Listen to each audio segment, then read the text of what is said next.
History was made on the offensive side of the ball in New Orleans Sunday. Drew Brees and Eli Manning combined for a single-game record, 13 pass TDs, and combined for 101 points. Basketball score tied for the third most points by both teams in NFL history. Stephen A., what was your takeaway from that ridiculous shootout? Honestly speaking, my takeaway from the game, the first thing that came to my mind was both defensive coordinators should be forced to fly commercial home. They shouldn't be allowed. I thought you were going to say they should be fired. No, okay. Because, I mean, obviously they ain't giving up 52 every week or 49 every week. But both defensive coordinators, Spagnuolo and, of course, Rob Ryan, should not even have been allowed. In Spagnola's case, don't even get on a team plane. In Rob Ryan's case, you know what? Just make him walk home. I mean, it's like literally you literally owe your owners a check for this week, you know, because you clearly didn't show up on the job unless you apply for vacation and you tap it onto your vacation. You did nothing. There was no defense. I mean, the Giants' defense yesterday was so embarrassing. I mean, how many times did Drew Brees throw a touchdown? I know he had 7 touchdown passes, but how many times did he throw a touchdown pass? And you literally saw the Giants' defense looking around at one another like, what happened? You were supposed to be there. You were supposed to be. I mean, it's almost like they didn't show up to work. They just showed up in New Orleans for a game.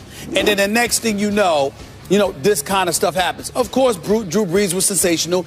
Eli Manning showed up. Odell Beckham Jr. had a 100-yard-plus game. He showed up. We see what was happening here.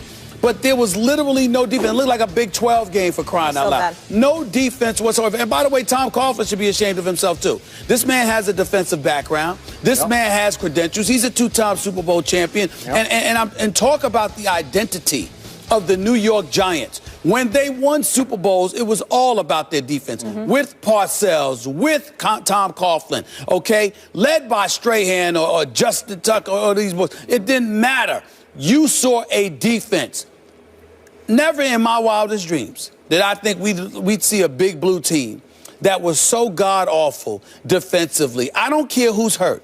I'm not even going into all those semantics. How could you look that bad? They were atrocious to the point where it doesn't even make sense to me to talk about a Drew Brees or to talk about an Eli Manning because it really, really, really doesn't matter. This Giants team that I saw ain't winning the NFC East. It's not happening. You got to be able to play defense. It's now, to me, after yesterday's performance, it's back to being about Dallas and Philadelphia, more so Philadelphia than Dallas for obvious reasons, which we'll get into a little bit later. But in the end, the Giants, I don't care about their 4-4 record. I don't care about the fact that they're in first place. You can't play defense like that and win. That was just embarrassing. That's all I took from it. I just sat up there and watched. It's like, this is not an NFL game. And if it were college, you're excited about it. But there's something about it being an NFL game that just turned you off. That you looked at the NFL and you literally said to yourself, these are supposed to be professionals. How do you look? Even when New England dropped 50 on Jacksonville didn't look like that. You know, you just got methodically picked apart by a clearly superior team.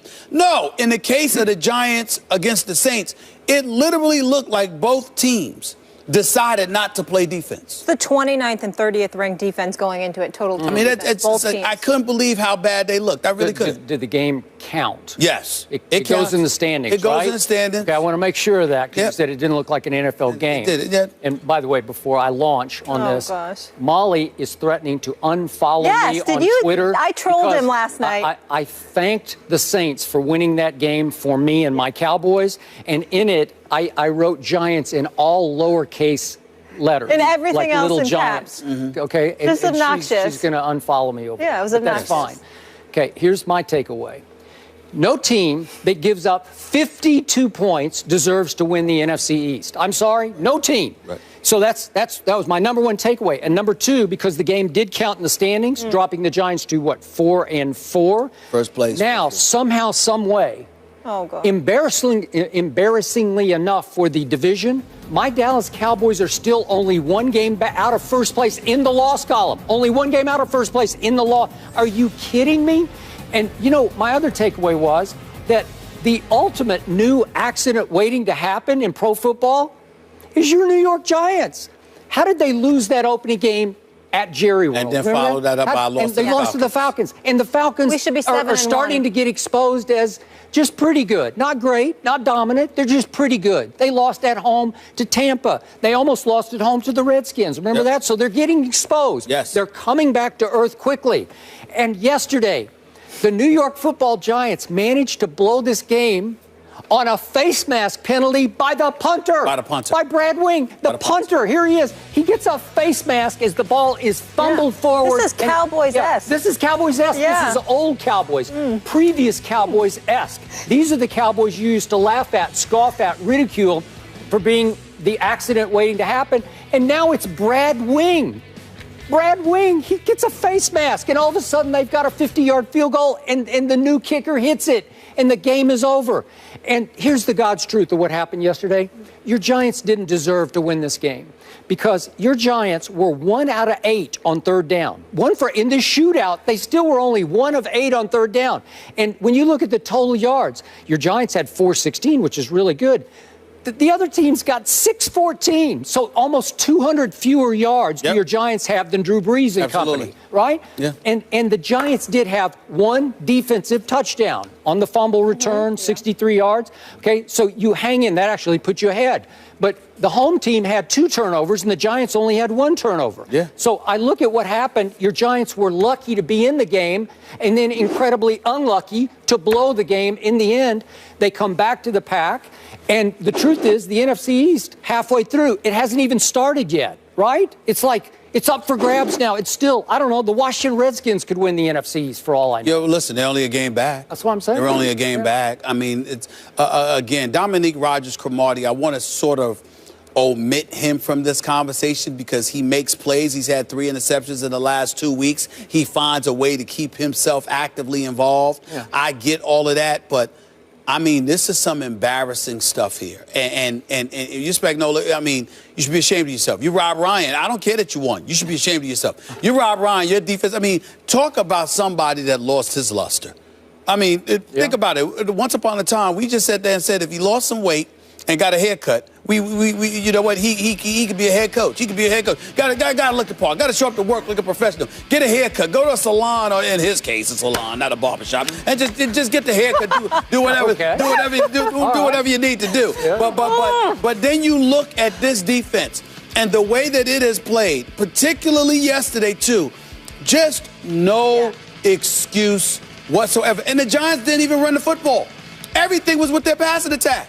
And you just looked at it, and somehow, some way, despite throwing 6 touchdown passes, 350 yards. I mean, what is it here? A rating of 138. Yeah. Somehow, some way, Eli Manning still lost this game. He lost the game. The New Orleans defense is bad. It was bad yesterday.